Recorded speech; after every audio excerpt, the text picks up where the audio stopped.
गाजियाबाद में gaming app को लेकर के लगातार विवाद छिड़ा हुआ है। आपको बता दें कि धर्मांतरण मामले को लेकर के यह गेमिंग ऐप जो है वो यहाँ पर चर्चा में आया है और लगातार धर्मांतरण को लेकर के बातें यहाँ पर सामने आ रही है। आपको बता दें कि लगातार यहाँ पर जिस तरीके से पुलिस अब जांच कर रही है तमाम चीजों की, और यहाँ पर जो बच्चा लगातार इससे जुड़ रहे थे, जो बच्चे इस गेम के साथ, उन्हें यहाँ पर ब्रेन वॉश कर दूसरे धर्म में परिवर्तन किया जा रहा था।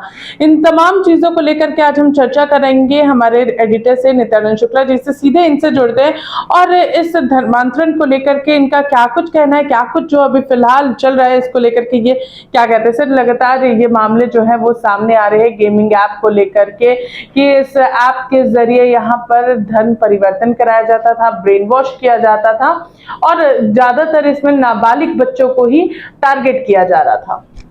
हाँ, एक देश में ये पहली घटना एक आई है गाजियाबाद में, जिसका मास्टरमाइंड अभी फरार है। और इसमें कुछ बच्चों के पेरेंट्स ने कंप्लेन किया है कि उनके बच्चों को गेमिंग ऐप खेलने के बाद वो उनके उसमें रहन सहन में अंतर आ रहा था। उसके बाद वो नमाज पढ़ने जाते थे, मस्जिद में भी जाते थे, इस तरह का कंप्लेन आया और पुलिस ने इस कंप्लेन को लॉन्च कर अपना इन्वेस्टिगेशन शुरू किया है।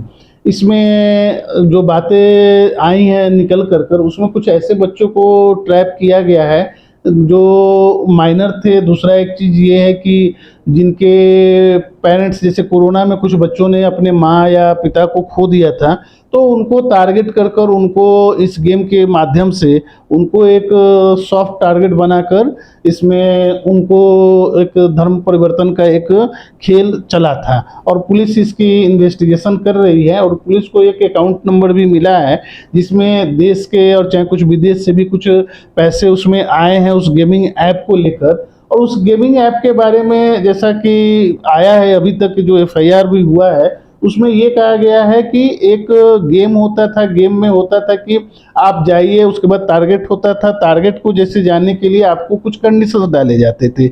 उस कंडीशंस में होता था कि जैसे इस्लाम की कुछ शिक्षा दी जाती थी, प्लस उनको बताया जाता था कि आप ये कुछ आयतें वगैरह चाहे उनके प्रति उनको बताया जाता था, वो उसको पढ़ते थे। तो उसमें गेम, ये लोग जो होता था गेम के एक स्टेज बढ़ते थे, उसमें वो गेम हार जाते थे, तो उनका उसके प्रति एक, उस रिलीजन के प्रति एक बिलीफ और बढ़ता था। तो इस तरह से कर उनको एक धीरे धीरे कर एक ट्रैप किया जाता था कि ताकि चेंज हो। और जो बातें आ रही हैं कि इन बच्चों को फिर बाद में इस तरह से तैयार किया जा रहा था कि इनको बाहर फर्दर ट्रेनिंग के लिए भेजा जा सके। इस पूरे मामले को कहीं ना कहीं द केरला स्टोरी से जोड़ने का भी यहाँ पर बातें सामने आ रही है, क्योंकि द केरला स्टोरीज में भी कुछ ऐसी ही बातें जो है वो सामने आई थी कि उन्हें एक धर्म के प्रति तमाम चीजें बताई जाती हैं, उनका ब्रेन वॉश किया जाता है और उसके बाद फिर यहाँ पर कई सारी चीजें जो है वो उनके तरफ लाई जाती है कि हाँ, इस धर्म में बिलीव ज्यादा है और इनके ऊपर ज्यादा इनको देखा जा सकता है। ये बातें जो है वो सामने आ रही। तो इस फिल्म से भी इस पूरे गेमिंग ऐप को जोड़ने का प्रयास चल रहा है। देखिए, एक चीज तो हम आपको बताना चाहेंगे कि भारत में कुछ ऐसे तत्व हैं जो फॉरेन फंडिंग हो रहा है। फॉरेन फंडिंग आपको केवल एक स्तर पर नहीं हो रही है। एक क्या है कि यहाँ पर कैसे कास्ट सिस्टम को और किस तरह से मजबूत किया जाए और जातिवादी सिस्टम को प्रमोट किया जाए लोगों में, एक नेटवर्क इस तरह इस वर्क में काम कर रहा है। दूसरा नेटवर्क जो कन्वर्शन में है, कन्वर्शन एक क्या है कि आप देखिएगा कि दो तरह के कन्वर्शन हो रहे हैं। एक हो रहा है कि इस्लाम में कन्वर्शन, दूसरा क्रिश्चियनिटी में। तो ये कहीं ना कहीं एक सिस्टमेटिक दोनों पर चल रही हैं कि कैसे आप देखिएगा बहुत सारे आदिवासी क्षेत्रों में जो आदिवासी हैं उनको ये कहा जाता है कि तुम हिंदू नहीं हो, लेकिन वो क्रिश्चियन है, क्रिश्चियनिटी में कन्वर्ट किए जाते हैं और उनको कहा जाता है कि नहीं, तुम एक क्रिश्चियन आदिवासी हो। उसी तरह से कुछ हिंदू लड़कों को भी यहाँ पर ये क्रिश्चियनिटी में, ये इस्लाम में कन्वर्ट करने का एक एजेंडा चल रहा है। वो केरल हो या भारत के अन्य राज्य हो। इवन मध्य प्रदेश में एक आदमी के बारे में आया था कि वो पहले टीका लगाता था, शादी के बाद उसने इस्लाम कबूल लिया पूरा परिवार के साथ। तो उसमें भी एक, अभी मध्य प्रदेश में भी एक नेटवर्क का इसका खुलासा हुआ है और उस पर भी जानकारी चल रही है। और ये जो गेमिंग ऐप वाला है, गेमिंग ऐप वाले में हुआ है कि इस पर एनआईए जो है, एनआईए को भी इसकी जांच दी जा सकती है, जी। क्योंकि ये सारी चीजें जो है ये कहीं ना कहीं फॉरेन फंडिंग्स के थ्रू की जा रही है। और मैंने बताया ना कि ये कई स्तर पर हो रही है, ये नहीं है कि केवल एक ही रिलीजन का इसमें हाथ है। अभी क्या है कि अभी तक क्रिश्चियन मिशनरीज का रोल आता था, अब इसमें भारत में एक इस्लाम का भी अब एंगल आ गया है कि वहां पर भी धर्म परिवर्तन के लिए पैसे आ रहे हैं।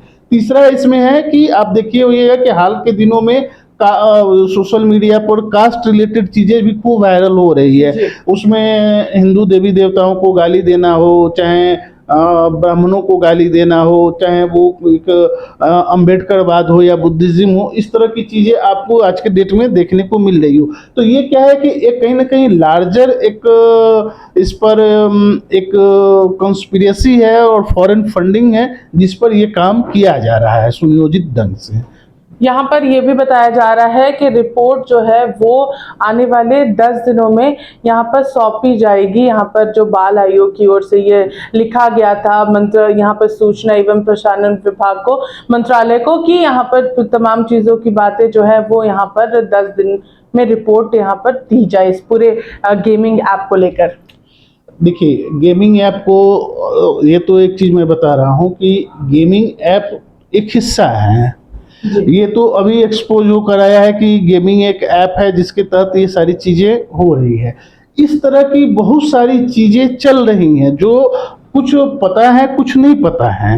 अब इस पर ज़रूरत क्या है कि देखिए, लोगों को सतर्क रहने की ज़रूरत है, लोगों को अपने बच्चों के प्रति थोड़ा इंटरेक्शन बढ़ाने की ज़रूरत है और सतर्क रहने की ज़रूरत है कि इस तरह से जो बच्चे, चूँकि क्या होता है देखिए, आजकल वर्किंग हस्बैंड वाइफ का कल्चर है और ये आप देखेंगे तो कहीं न कहीं हिंदू परिवारों में ज़्यादा है कि दोनों वर्किंग है, तो बच्चे कहीं न कहीं नेग्लेक्टेड होते हैं। और सोशल मीडिया, मोबाइल, आजकल बच्चे जो हैं मोबाइल पर आज के डेट में तो अच्छा खासा समय बिता रहे हैं। तो वो अच्छी बुरी चीज़ें, तो गेमिंग एक उसका इम्पोर्टेंट है। बहुत सारा गेम आप देखे होगा, पबजी वगैरह था जिसको बैन किया गया। बहुत सारे ऐसे गेम थे जिसमें कहा जाता था कि तुम छत पर से जाकर कूद जाओ, पॉइजन खा लो। तो इस तरह के अलग अलग तरह से नेटवर्किंग चल रही है जिसमें आप देखिएगा तो ये गेमिंग ऐप पर ही नहीं, अलग अलग तरीकों से चल रहा है, जिस पर सरकार को तो नज़र बनाकर रखनी चाहिए, कार्रवाई करनी चाहिए। साथ साथ में लोगों को भी खुद जागरूक और सतर्क रहने की ज़रूरत है कि हम इस तरह के नेटवर्क से अपने आप को कैसे बचाएं और अपने परिवार और बच्चों को कैसे बचाएं। तो लगातार ये द गाजिया स्टोरी के नाम से आगे बढ़ रहा है और इस पूरे केस को यहाँ पर जिस तरीके से देखा जा रहा है, जो धर्म परिवर्तन करके यहाँ पर ब्रेन वॉश किया जा रहा है कि तुम धर्म परिवर्तन करो, नाबालिग बच्चों को यहाँ पर टारगेट किया जा रहा था। इसको लेकर के पुलिस भी काफ़ी ज़्यादा यहाँ पर शॉक में कि आखिर इस तरीके के रैकेट जो है वो किस तरीके से यहाँ पर चल रहे हैं। तो आने वाले दिनों में क्या कुछ रिपोर्ट सामने आती है और क्या कुछ यहाँ पर बातें सामने आती है और जो मुख्य आरोपी है वो कब तक पकड़ा जाता है, ये तमाम चीजें जो है वो फिलहाल अभी सवाल है। फिलहाल हमारे साथ इतना ही। देखते रहिए रिपोर्टर पोस्ट। नमस्कार।